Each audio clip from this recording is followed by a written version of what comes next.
The motherboard is the most basic component of your computer. They come in several sizes and configurations, so you'll need to select the one that best suits your needs.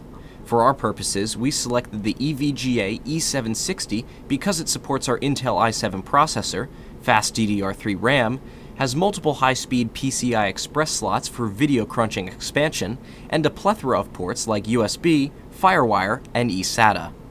This motherboard is an EATX motherboard. That tells us the type of case that it fits into.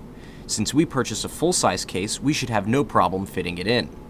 First, determine where all of your screw-down points are on the motherboard. There should be accompanying holes in the case you purchased.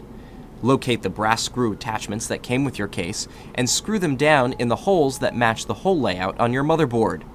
Take the accompanying port panel that shipped with the motherboard and pop it in the back of the case. Lining up the motherboard with the screw attachments and the panel you just installed, proceed to screw down the motherboard. Use the appropriate screws as indicated by your manual and make sure each is securely tightened. When you're all done, you can begin installing your components. So to review, first decide on a motherboard and case size. Then secure screw attachments to the case after determining the hole layout. Insert the rear port panel into the case, and then screw down the motherboard securely. For the IDG News Service, I'm Nick Barber.